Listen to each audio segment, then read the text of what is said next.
Hey there everybody, Eric from Outer Limitless coming at you today with another video. Now here in my hands, the barrel band from my Ruger 1022 takedown. Now what does this have to do with anything? Well, it kind of goes like this. So I had my Ruger 1022 takedown. I realized I'm gonna at some point get my son into shooting. I also had the need to zero out a scope that I wanted to add to this particular rifle. And well, with that, I wanted to add a bipod. So here I have the Magpul bipod, which is set up for a Picatinny rail. Now, if you swap out your barrel band, you can put a Picatinny rail adapter barrel band on the front of your rifle forend. And well, it got to the point where I realized pretty quick that unfortunately that particular model, which is one of the only ones that you can find at this time, really didn't work. It actually did not allow the bipod to connect to it, which was really frustrating for a number of reasons. And so, well, after a whole bunch of research, I just said, well, heck with it all. I'm going to change plans. You know, for a while, I was actually thinking about going with the Magpul backpacker setup. I really thought that would be a great option for me. And then I realized, well, that also doesn't leave me in a very good position to add the bipod. So, well, with that said, at this point, I have landed on the Hunter X-22 takedown stock, which I actually think is going to work out pretty awesome. I'm excited for this. You can see here, I did get it in this awesome FDE, which is sweet. So it will match my bipod. I also hope it's going to look really good with the particular barrel hardware and the actual color being Cerakoted, that bronze, and then also the Cerakote finish on my receiver. So what we're going to do today, we're going to get into this. I'm going to swap out my stock for the aftermarket Magpul Hunter X-22. We're going to see how that goes. Shouldn't be a problem, and we're going to see if my plans pay off. But with that said, I have a whole bunch to do and a whole bunch to share with you. And if you're interested in seeing a little bit more about what I'm about to get into, do me a favor, stay tuned.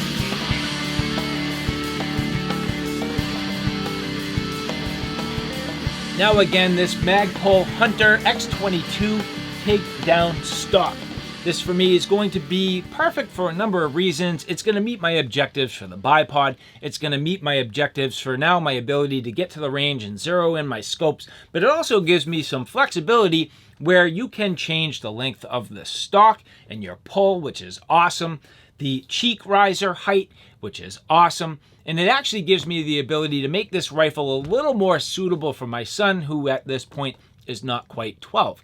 So I think this is going to be a great option where I can really custom tune this, not just for me, but for him. And the 1022 being a fantastic place for him to learn. So I'm pretty excited about this. What we're going to do, we're going to get this out of the box. I'm also going to strip my original stock. We're going to compare the two side by side just a little bit. We're going to weigh them both up to see how these kind of land. And then I'm going to get my receiver and my barrel installed onto this Hunter X-22 takedown stock. And so now, as we get into this, should be pretty straightforward, but it may take just a little bit of effort to figure everything out. There are literally endless videos on this, so if you're interested in details, there are plenty of other sort of channels out there. But you'll notice here actually just a real quick glimpse. I mean, you can get this again in FDE, OD green, the gray, and black. I wanted to get the FDE for another project that you're going to see in the future. But as we slide this out, here the box, which inside, you'll notice this is a two-part coming out of here. Some shims and instructions, and everything nicely protected. Again, the Hunter X-22 stock, which already seems, maybe at an initial glimpse, to be a touch heavier than the standard stock, but I guess we'll see. Now, the reason why I ended up going with the Hunter is because this does have the M-LOK capable system. So I did get an adapter, which I'm going to use to adapt myself from M-LOK to a Picatinny rail for my particular bipod. Now I'll get into this in detail in a future review of this bipod. However, the reason why I went with Picatinny rail is so it's a little more universal with the other firearms that I have. It's easier for me to adapt to Picatinny on this particular firearm and have this being a Picatinny adapter. You can get this bipod in M-LOK, but I opted not to because that would make this almost proprietary to this particular rifle, and I did not want to do that. But as we get into this,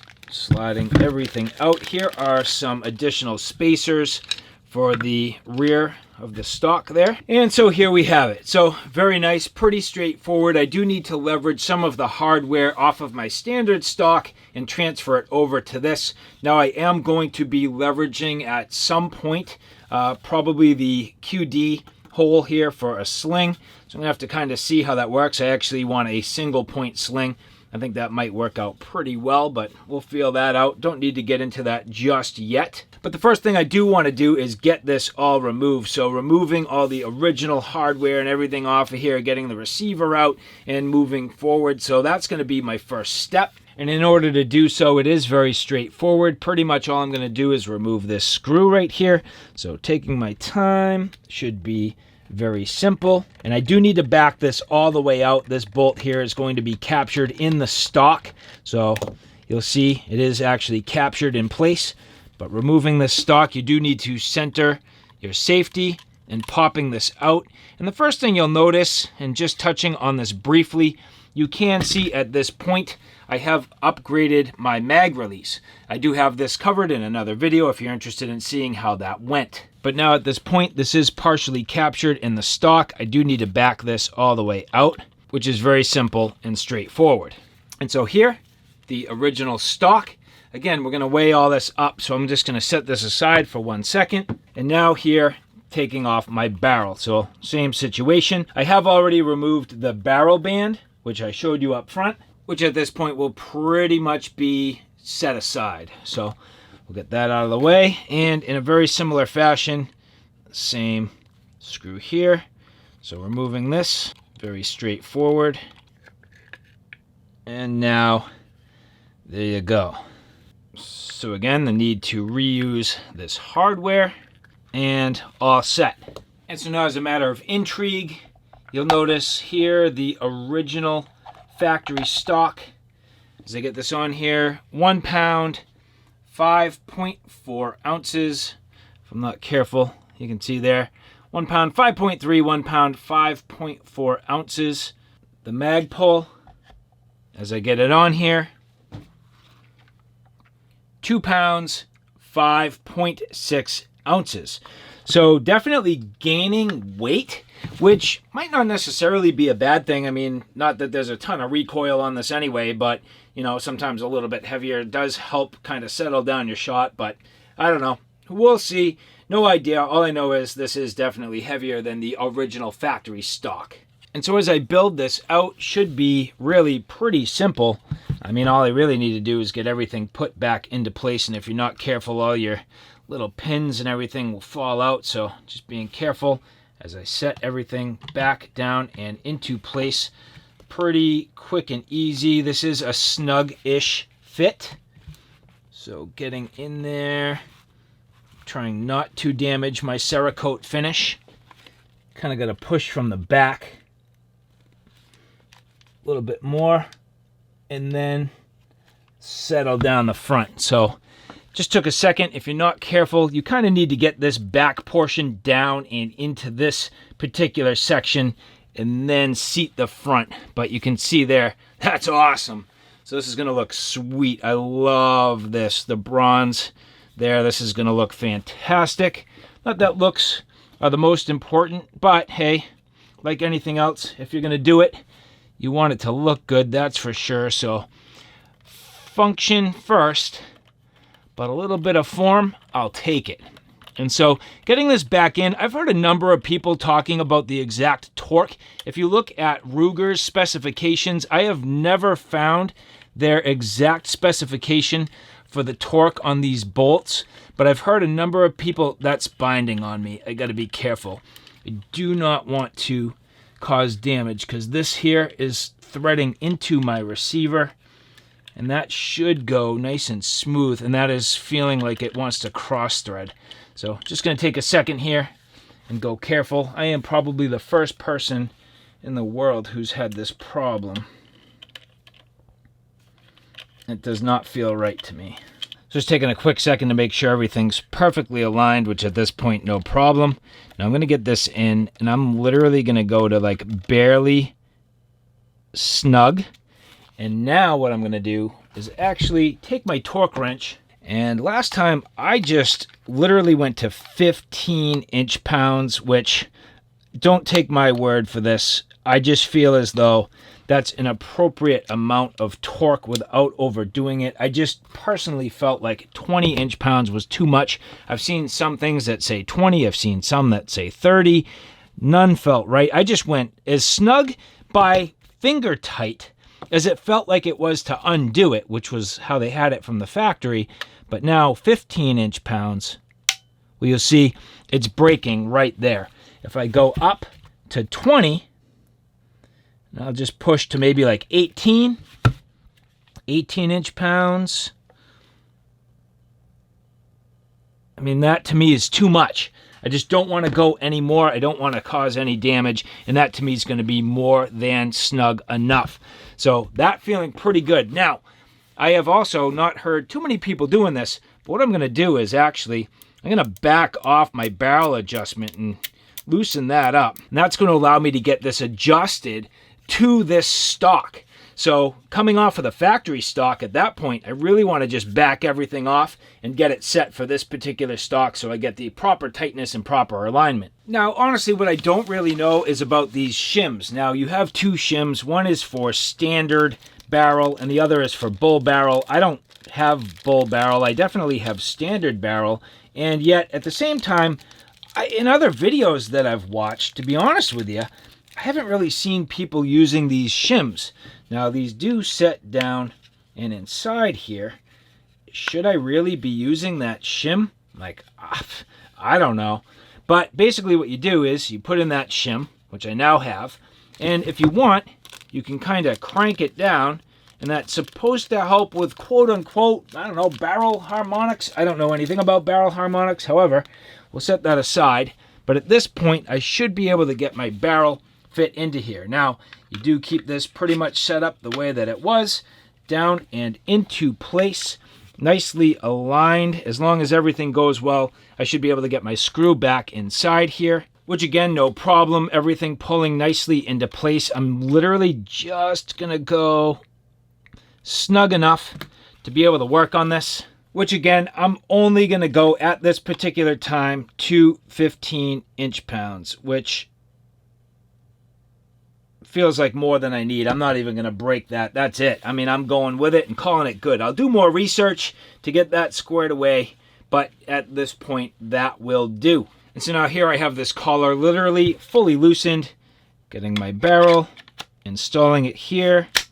Well, no problem. That's still probably looser than it needs to be, but just an initial test. Oh, that feels tight, and I didn't like that sort of snapping sound. It seems a little bit tight to me. This might just require just a couple little fits together. I mean, honestly, it feels about as tight as you could go with it, and I have it about as loose as possible.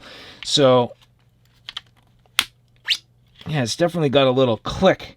And I think it's catching the edge of the plastic. So the plastic on this is just literally so tight compared to the factory stock that it kind of just gets caught up a little bit as you're disassembling. So together, no problem. Taking it apart. Yeah, it's right there. So you'll notice that that spot right there, if you're not careful, you can already see it, gets caught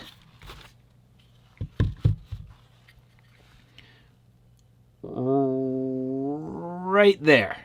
So that's going to be a little bit of a rub, something that's probably just going to wear in the more and more I play with this.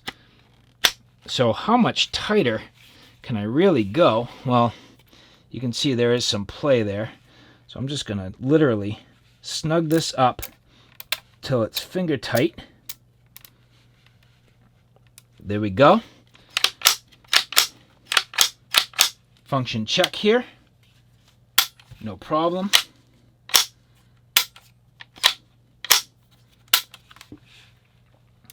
Tighten that a couple more times. Usually what you do at this point is take this down, no problem, and go like 2 more clicks. So 1, 2.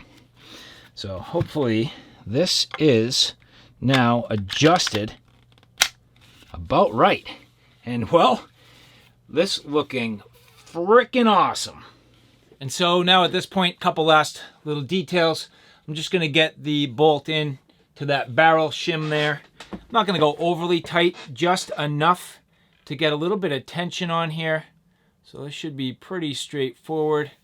Threading this in, no problem. You'll notice you do go through one of these M-lock threaded holes here. I'm finding you do need to be just a little bit careful. It feels like you're threading down into plastic, which you are, but not a big deal as long as you are taking your time and going nice and square. So that seems to be working. Now, how much do you lean on that? I don't know. That's the one thing I can't tell, but I can tell you right now I am finger tight. Is that just the bolt threading into the plastic, or is it the bolt pushing into the shim? I can't really tell. I think I'm just gonna leave it. So for now, that's good. And that about wraps it up. So this is part 1 of a few. You can see at this point my 1022 in the Magpul X-22 Hunter stock went pretty well. I'm not gonna say snags. I mean, you see some people having no problem at all. I feel like the Cerakote added just a tiny bit of a tolerance issue here, but not a big deal. It definitely went. The overall fit and finish of this Magpul stock is fantastic. I love the way this looks. This is going to be part of a bigger project. I have many, many more aspects to come. So in the next time, I'm going to build this out a little bit more. I have cheek risers. I have my bipod, my Picatinny rail. I have a number of things that I'm going to get into. But for now, this will do it. The Magpul Hunter X-22. Absolutely fantastic. And so again, more to come. Keep an eye out for future videos on this build. You will get more detail if you're interested. And if you like this content, do me a favor, take a look at my Outer Limitless YouTube channel, which is my primary channel. If you like outdoor gear, outdoor backpacking and hiking excursions, everything from sleep systems, shelter systems, knives, axes, flashlights, you name it, that's my Outer Limitless YouTube channel. So all right, guys, thanks for stopping by. I hope you like what you saw. I hope you found it a little bit informative. If you like what you saw, please like, share, and subscribe. And as always, thanks for stopping by. Take care now. I'll see you soon.